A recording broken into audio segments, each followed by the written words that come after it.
जय श्री राम। श्लोक संख्या 14।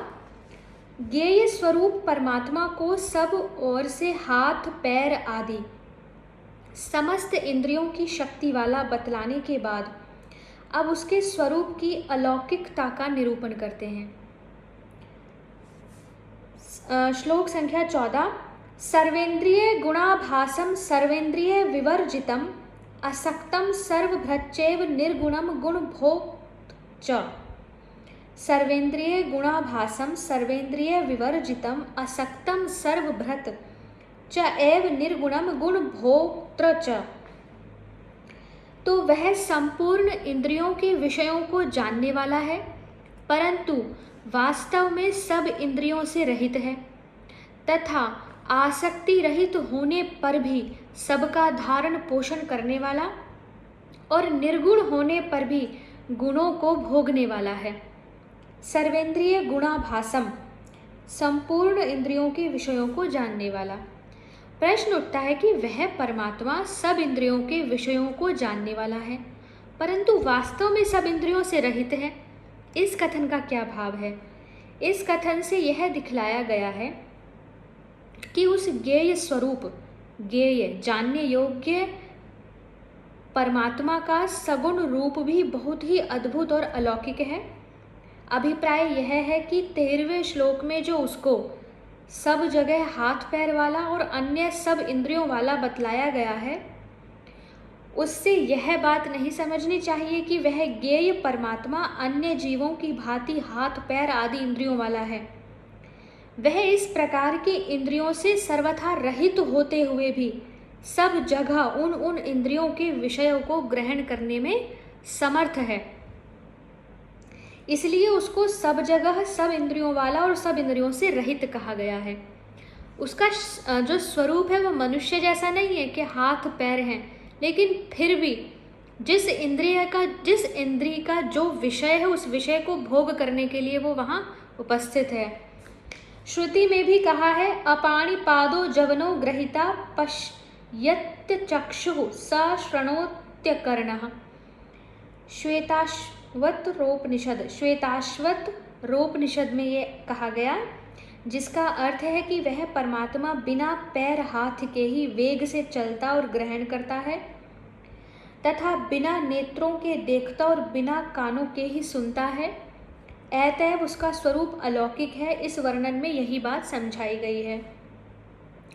दूसरा प्रश्न है कि वह आसक्ति रहित होने पर भी सबका धारण पोषण करने वाला है। इस कथन का क्या अभिप्राय है? इस कथन से यह भाव दिखलाया गया है कि जैसे संसार में माता पिता आदि आसक्ति के वश होकर अपने परिवार का धारण पोषण करते हैं, वह परब्रह्म परमात्मा उस प्रकार से धारण पोषण करने वाला नहीं है। वह बिना ही आसक्ति के सबका धारण पोषण करता है। इसलिए भगवान को सब प्राणियों का सुहृद अर्थात बिना ही कारण हित करने वाला कहा गया। अभिप्राय यह है कि वह ज्ञेय स्वरूप सर्वव्यापी परमात्मा वास्तव में आसक्ति के दोष से सर्वथा रहित है, तो भी प्रकृति के संबंध से सबका धारण पोषण करने वाला है। यही उसकी अलौकिकता है। प्रश्न है, वह गुणों से अतीत होने पर भी गुणों को भोगने वाला है। इस कथन का क्या अभिप्राय है? इससे भी उस परमात्मा की अलौकिकता का ही प्रतिपादन किया गया है। अभिप्राय यह है कि वह परमात्मा सब गुणों का भोक्ता होते हुए भी अन्य जीवों की भांति प्रकृति के गुणों से लिप्त नहीं है। वह वास्तव में गुणों से सर्वथा अतीत है, तो भी प्रकृति के संबंध से समस्त गुणों का भोक्ता है। यही उसकी अलौकिकता है। श्लोक संख्या 15। बहिरंतश्च भूतानां चरम चरमेव च सूक्ष्मत्वात् दविज्ञेयं दूरस्थं चान्तिके च तत्। बहि अन्तः च भूतानाम् अचरम चरम एव च सूक्ष्मत्वात् तत् अविज्ञेयं दूरस्थं च अन्तिके च तत्।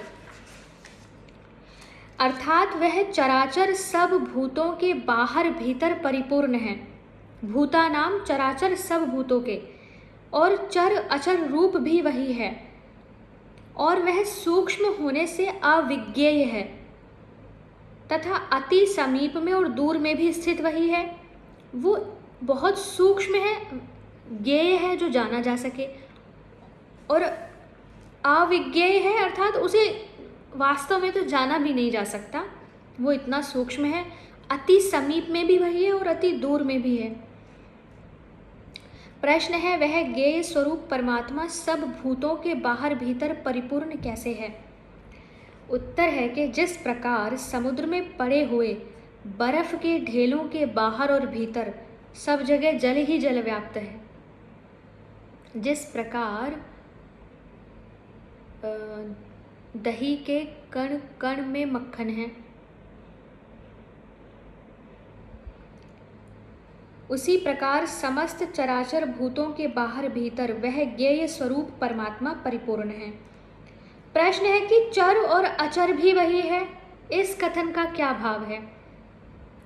उत्तर है कि पहले वाक्य में यह बात कही गई कि वह परमात्मा चराचर भूतों के बाहर और भीतर भी है। इससे कोई यह बात ना समझ ले कि चराचर भूत उससे भिन्न होंगे। इसी को स्पष्ट करने के लिए कहा कि चराचर भूत भी वही है। जैसे बर्फ के बाहर भीतर जल है और स्वयं बर्फ भी जल ही है, जल से भिन्न कोई दूसरा पदार्थ नहीं है, उसी प्रकार यह समस्त चराचर जगत उस परमात्मा का ही स्वरूप है, उससे भिन्न नहीं है।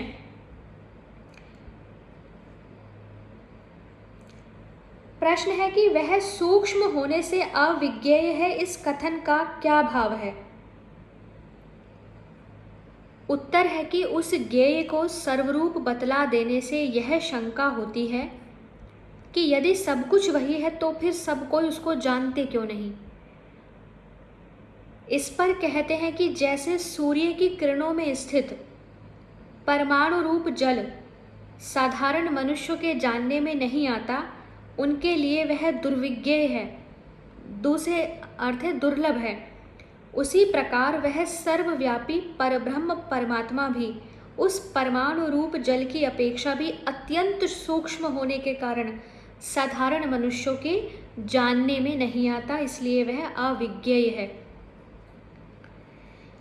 प्रश्न है, वह अति समीप में है और दूर में भी स्थित है, इसका क्या भाव है और ऐसा कैसे है?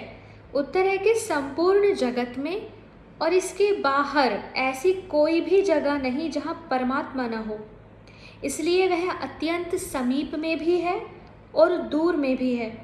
क्योंकि जिसको मनुष्य दूर और समीप मानता है, उन सभी स्थानों में वह विज्ञानानंद घन परमात्मा सदा ही परिपूर्ण है। इसलिए इस तत्व को समझने वाले श्रद्धालु मनुष्यों के लिए वह परमात्मा अत्यंत समीप है और अश्रद्धालु के लिए अत्यंत दूर है। इस समय परमात्मा हमारे समीप है। श्लोक संख्या 16।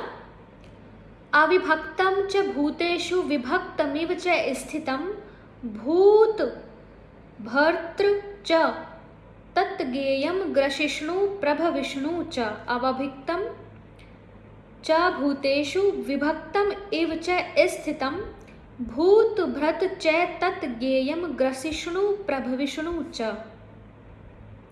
इसका अर्थ है कि वह परमात्मा विभाग रहित एक रूप से आकाश के सदृश परिपूर्ण होने पर भी चराचर संपूर्ण भूतों में विभक्त सा स्थित प्रतीत होता है, तथा वह जानने योग्य परमात्मा विष्णु रूप से भूतों को धारण पोषण करने वाला, रुद्र रूप से संहार करने वाला तथा ब्रह्मा रूप से सबको उत्पन्न करने वाला है। पहला प्रश्न है कि अविभक्त होने पर भी सब प्राणियों में, अविभक्त अर्थात जो बटा हुआ ना हो, एक हो, और विभक्त बटा हुआ, तो वो अविभक्त होने पर भी सब प्राणियों में विभक्त सा स्थित है, इस कथन का क्या भाव है?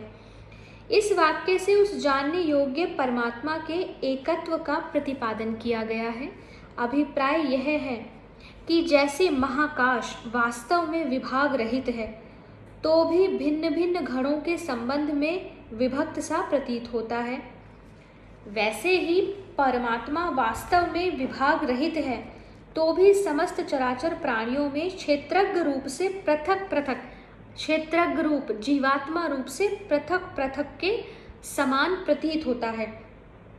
किंतु यह भिन्नता केवल प्रतीति है, वास्तव में वह परमात्मा एक है और सर्वत्र परिपूर्ण है। प्रश्न है भूत भृत ग्रसिष्णु और प्रभ विष्णु, इन पदों का क्या अर्थ है और इनके प्रयोग का यहाँ क्या अभिप्राय है। उत्तर है कि भूत भर्त ये किसके लिए है, विष्णु रूप के लिए। ग्रसिष्णु ग्रास बनाने वाला यानी कि रुद्र रूप से संहार करने वाला, और प्रभ विष्णु ब्रह्मा रूप। समस्त प्राणियों के धारण पोषण करने वाले को भूत भर्त कहते हैं, संपूर्ण जगत के संहार करने वाले को ग्रसिष्णु कहते हैं, सबकी उत्पत्ति करने वाले को प्रभ विष्णु कहते हैं। इन तीनों पदों का प्रयोग करके यहाँ यह भाव दिखलाया है कि वह सर्वशक्तिमान ज्ञेय स्वरूप परमात्मा संपूर्ण चराचर जगत की उत्पत्ति, स्थिति और संहार करने वाला है, अर्थात वह परमात्मा ही ब्रह्मा विष्णु और शिव है। श्लोक संख्या 17 से आगे के वीडियो में पढ़ेंगे। हरे कृष्णा।